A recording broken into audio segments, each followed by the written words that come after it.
In the meanwhile, you see a stained glass panel in a church. When the boy points out, the devil. So you know why I jumped, right? Everyone. I backed up. I was like, just let it happen. At first, I was just like, so is this Mephisto? What's going on? I was like, nope. I backed up. I was like, but then the directors came out and said, there's no Mephisto. I'm telling you right now. Marvel is a bunch of... Kevin Feige is doing this on purpose. Well, he knows. I don't know. Kevin Feige must have called Ed Boon. They just said, yo, teach me how to troll. Let's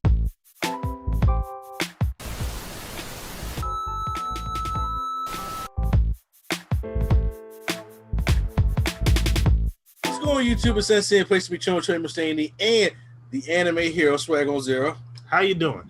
It's good to be back because we are here to talk about Loki. So it's a new Marvel show on Disney Plus that's out. We already been reviewing all the Marvel shows, stuff like that. We've enjoyed them.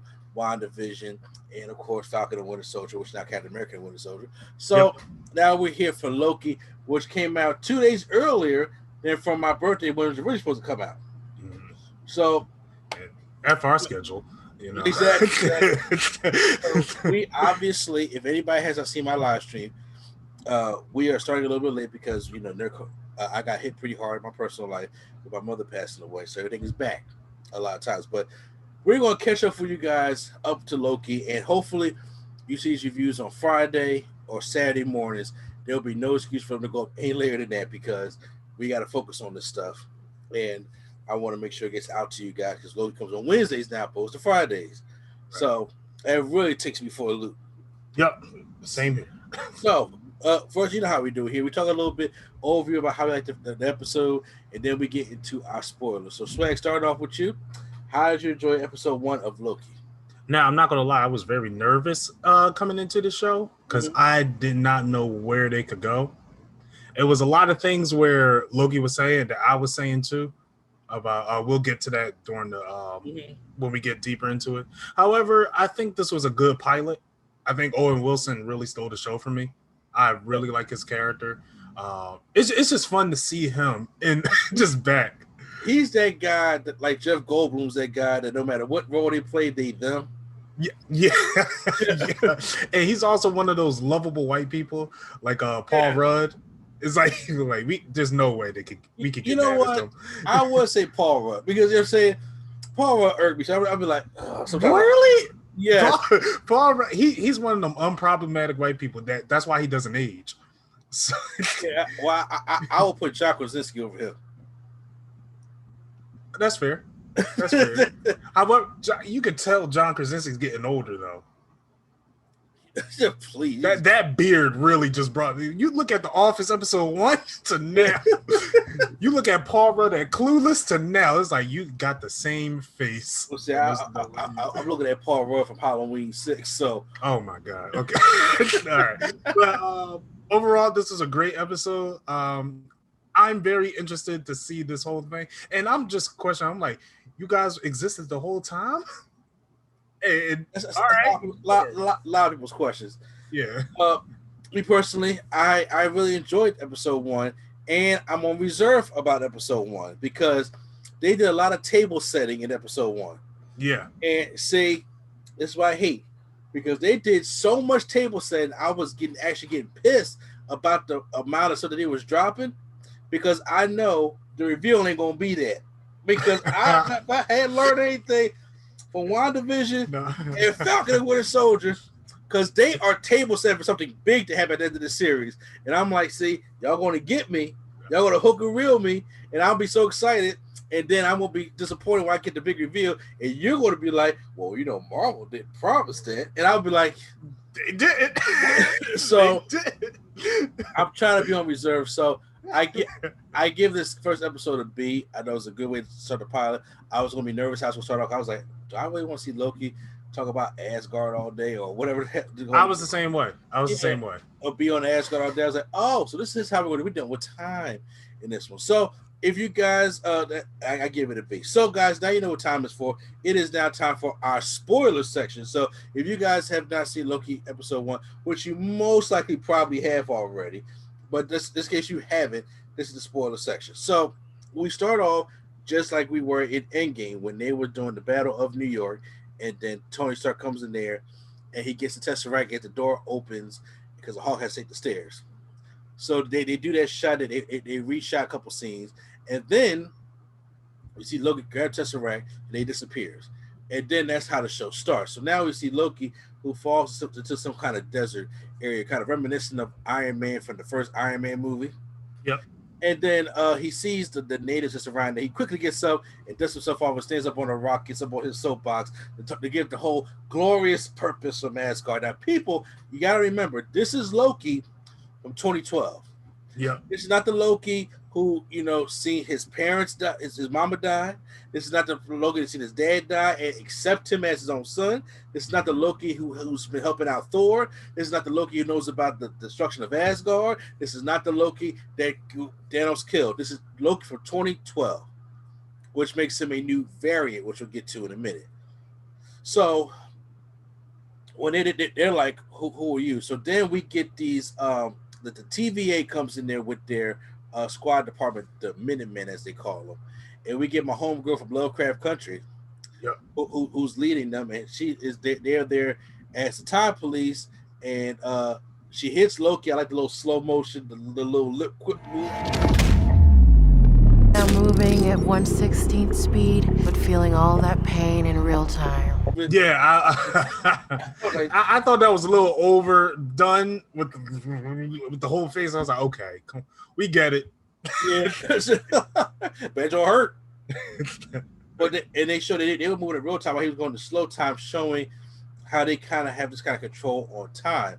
So he is taken to this place where this way the way is they strip him down of his clothes, put him more into this jumpsuit of things, and as he's going in, and he's being taken to like this kind of court thing. But first, he gets a little tutorial from this kind of cartoonish thing named Miss Menace, this clock, who is voiced by Tara Strong, by the way. Long ago, there was a vast multiversal war, but then the all-knowing timekeepers emerged, bringing peace by reorganizing the multiverse into a single timeline, the sacred timeline. Harley Quinn. Okay. Gotcha. I see the gears turning. Yeah, I was just. Yeah, I see the gears turning. So, she explains that this is the TVA, and the time varies. I forgot the whole. I think time. I feel like it's time variant agents, but yeah, I could be dead wrong. So sorry. Yeah, how that the TVA was created by a mass multiverse war, which is a Easter egg for Secret Wars. Yeah. And, Doctor Strange is going to be crazy. Like, man, it is like this is WandaVision. It's just like everything. So yep. They created this mass multiverse war, and then the timekeepers came to create one singular timeline in the timeline for the whole multiverse.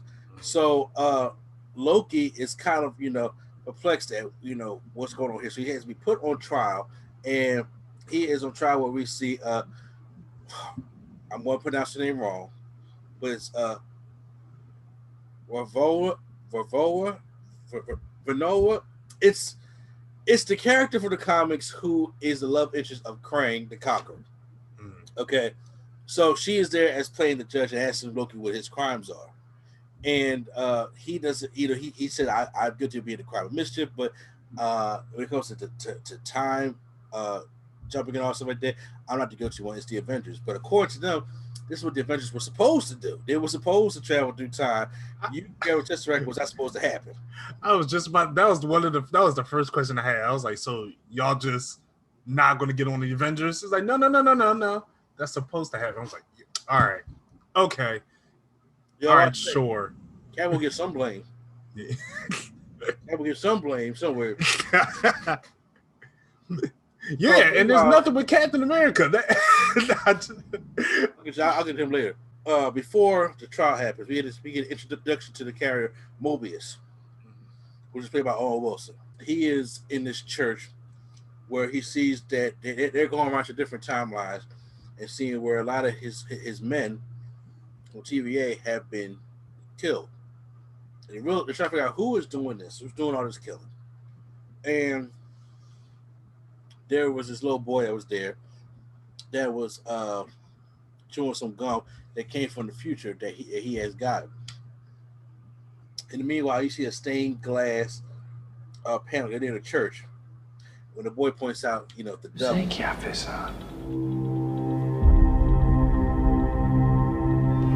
Don't worry, that devil's afraid of us.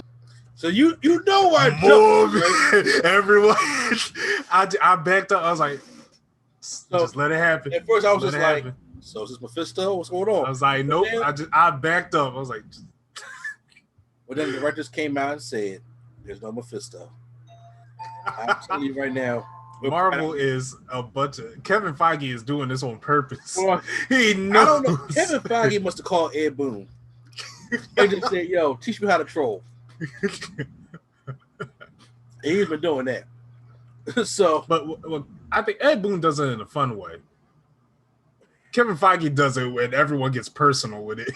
Yeah, exactly. Like, there's gonna be a post-credit scene. It's not, a type thing. So, after Mobius comes back from his trip, he goes in there with a courtroom where Loki is, and he tries to take Loki because he has an agenda. So he wants to know more about Loki. Takes him to this room, getting like a video package of his whole events leading up to where he's at now. Yep. And we only get to like the first Avengers. Okay, so we get the first Thor, then we get the first Avengers movie and also that Loki has done and everything. And then Loki was bringing up some good points. It was talking about the timekeepers, and I want to speak the timekeepers, and so what is free will? If they control everything, what happens? Do we really have free will? This is a lot of conversations that people today really have in conversations about the universe and creation and all that other kind of stuff like that. So I was cool that it kind of brought this stuff up. Meanwhile, Mobius is drinking a Josh the soda. Have you remember those from back in the 90s? No. It was like a Pepsi energy drink. No. I was not a Pepsi guy. So I was just like, wait a minute. Where the hell they find it's like the Surge can. Where the hell they find that at? Like where FYE. they They got everything there. Just like first of all, it's probably flat. It's like I kind of want them like one thing. If I could go through time ahead, if you could go through time real quick and have one drink, what would it be?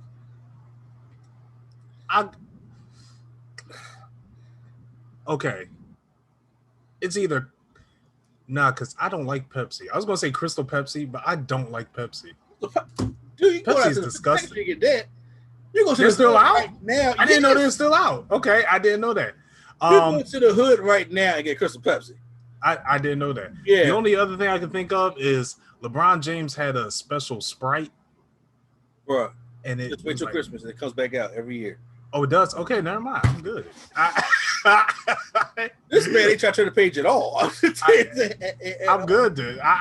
You said this is caught off guard. I got to shuffle down the list of every soda I drink. If I could do that, Mint Snapple, okay? They used to have Mint Snapple. I used to love Mint Snapple. It had a green label. You're drinking toothpaste. Why? It was Mint Snapple. And if I could go back in the 90s and get Mint Snapple, yes, I would do that. I'm just glad time travel is not real because you would just abuse it for that alone. Let me get a Mint Snapple. They're gonna look at you like they look at Chubbs for the Diet Mountain Dew at Bob Evans. Exactly. Like, you want to drink that? Yeah, I got it. So he goes through the whole thing, and they go through all the explain Nexus beings, which Loki's not really a Nexus being, but him grabbing a Tesseract, which can cause a change of time, in different parallels. Which is the reason why he's brought here. Nexus beings are beings of like Scarlet Witch, who does not need a special stone or anything like that to change parallel universe or whatever the case may be. So in other words, Homegirl's powerful. So I'm sorry, the most powerful Marvel character in the MCU, because people still like saying this Captain Marvel, but I'm just. Let me get it. I'm sorry. I'm on my soapbox right now. You on your soapbox too? You on the glorious purpose? Yeah. So, then Loki finds a way to pickpocket the Mobius's time remote and escapes. And then my homegirl from Lovecraft Country gets in a fight with him a little bit, and then he wraps his neck collar around her and puts her in a time loop. Yep. It keeps fucking with her. I was like, yo, you should stop. That was funny. That was hilarious. Yeah, you should stop doing that. So then, as he's going around, he meets this guy, whoever the guy's name is, and he's looking for the Tesseract. He finds Tesseract, and then he sees it. He just has it in a desk with all these other Infinity Stones. Yeah. And he says, look, they're useless. It nothing to do with people use it for paperweights. And I like how they brought that, because I remember in the comics, the Infinity Stones only work for their certain universe. Yes. So that also brought up an interesting. I was like, does that technically mean it's a plot hole in Avengers, but because they were supposed to do that, I was like, okay, I guess. It's comics, right? Yeah, I was like, it was going to get to this point. I guess. I mean, it's going to be an excuse, because trust me, we see Multiverse of Madness, we go all out like the movies did like this. And then Sony going to do the same thing, and we're going to. Yeah. So we get back to Loki's like getting hit by bombs. So he actually goes back to the room that he was at watching the recording. He goes a little bit further, so he sees the death of his mother, which he already saw, but it was basically his fault. His mama was dead. Then he sees Odin accept him as his son. And that's all he ever wanted, or one something he wanted. Then he sees his dad die. And he sees him and Thor actually, getting along. Thor and fight for Ragnarok and all that stuff like that. Then he sees the destruction of Ragnarok. And then he sees Thanos coming. And I think the scene that he's not getting enough credit for, of course, is the scene where Thanos like snaps his neck. And he's just like,